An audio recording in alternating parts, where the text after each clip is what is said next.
everyone, this is Bart and Stacy with the Sound Couple, and we are off to, not the races, but to a horse barn. And it is 3:22 in the afternoon. It is a wedding that we are heading to, and second horse barn we've been in this season. And I think this is becoming a trend. I don't know. Maybe, maybe not. Hey Bart, what did the fallen horse say? Help! I've fallen and I can't giddy up. Oh boy. Am I taking this over now? Yes. Yeah, I don't know what it is. Barns and things of that nature. And it is a little bit hot today, and unlike the last one we were in, I'm not so sure this one will have air conditioning. So we'll have to see. We've got our fans. We dressed for the day. This seems like a pretty laid back thing, but this is what we love about this wedding. It's like we're setting up, we're eating, and the band is playing, and it's an early night. So this gig has everything that you would want in a wedding. It's not a lot of waiting around. We're leaving at almost 3:30. That wedding's going to be at the location. Bam, bam, bam, and we will probably be home a little after midnight, versus we could have been home at 4 or 5 in the morning. And what I mean by that, guys, is that over the years we've talked about which gigs you want to take, which ones you pass on, and we had a date that we could have taken on this, and it's with one of our good clients. I declined it. And just for the money, it was over 3 hour drive.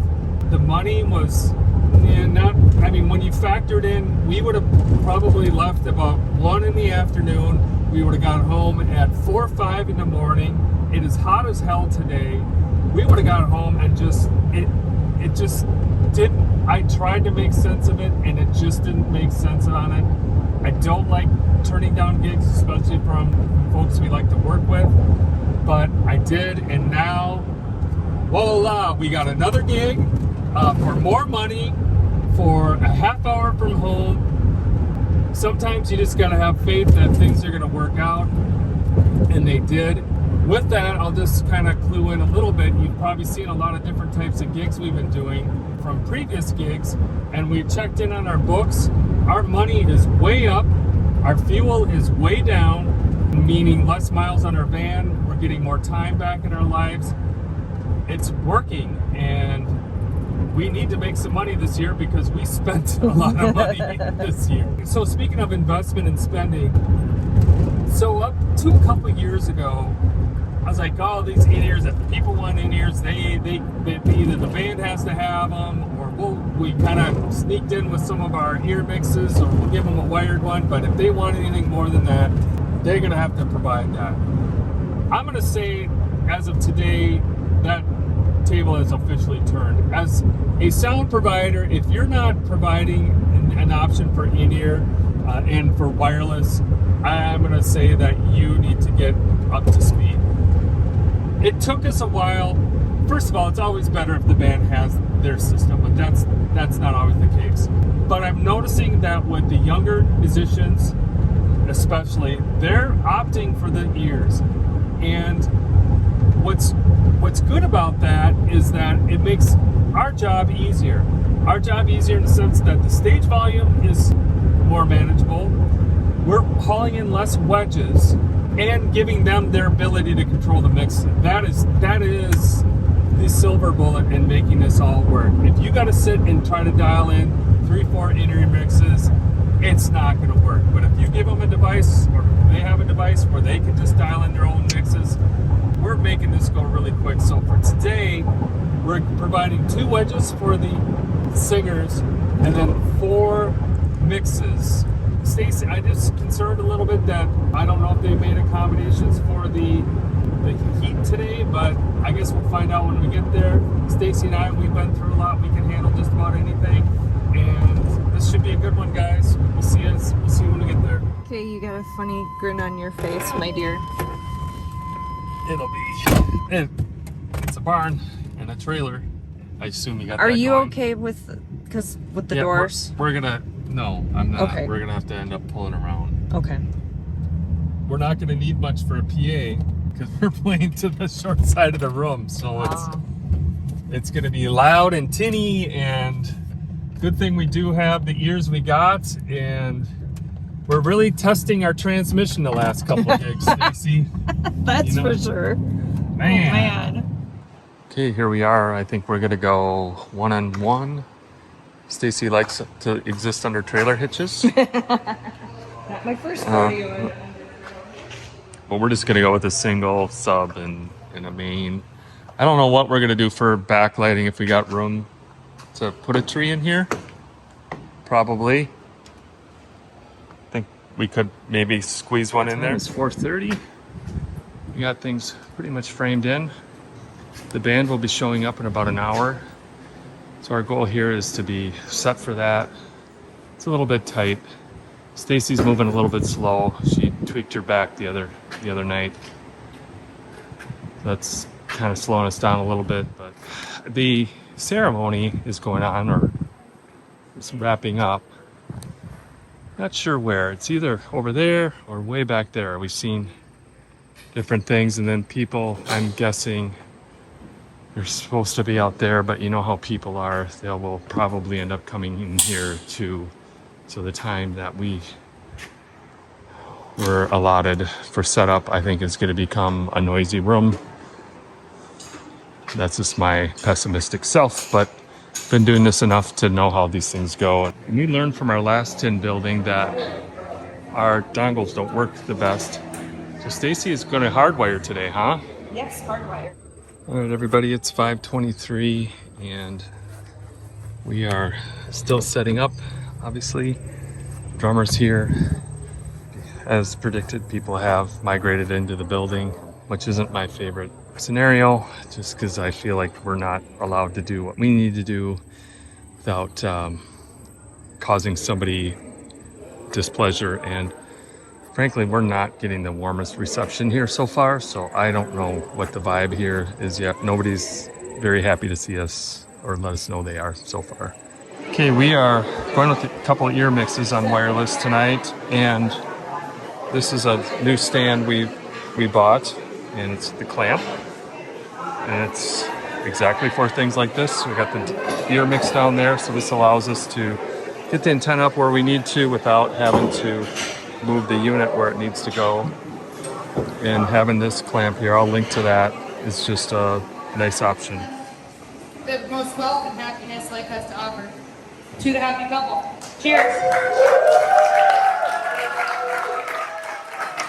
Okay, we're running a little behind at 7:25, and we're going to start the first dances at 7:30 is what they say. They're going to be on Spotify. This is what it's looking like.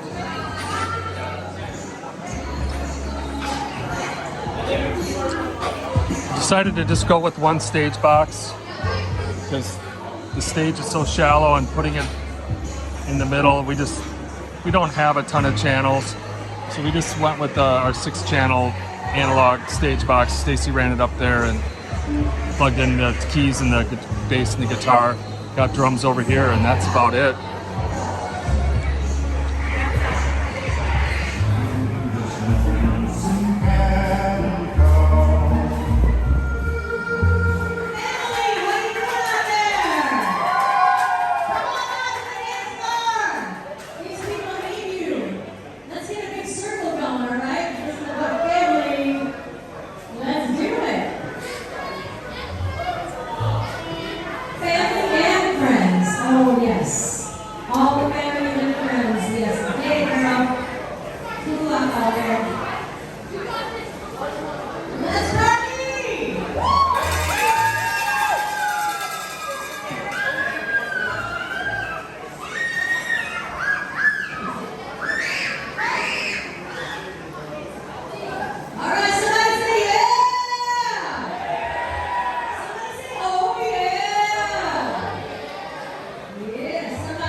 got through one set. It's a pole barn worth of sound, but the band is behaving. They're gonna do some fireworks here. And you know, it's a pole barn. What else can I say? So what did we do with this for the pole barn? We forgot our wireless DMX dongles, because we learned a lesson on that last time, right? I can't see you nodding yet. And we got the band on as many ears as we could. I haven't heard one peep out of them, so that's working. Let's come over here.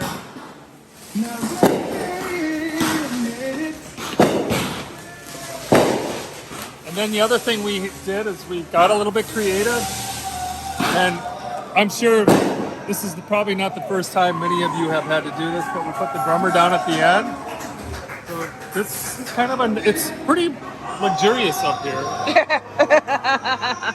No keyboard amp and quiet other instruments. We're making this work.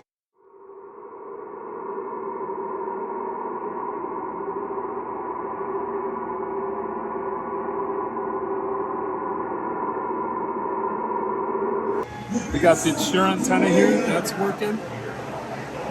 And we got one more quick set, and we're gonna pull the band right in here and hit the you know what out.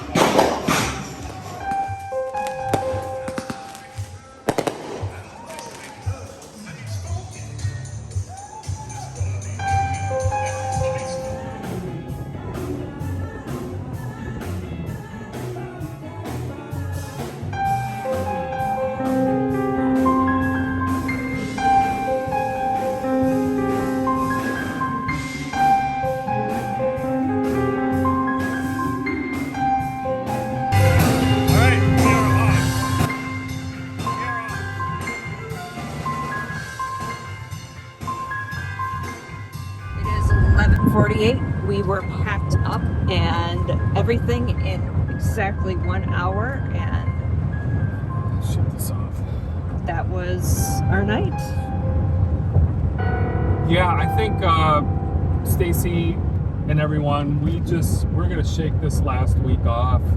We go through these roles where the weddings, especially specifically with the weddings, that sometimes we've had enough of them, and I think after tonight we're certainly in that mindset.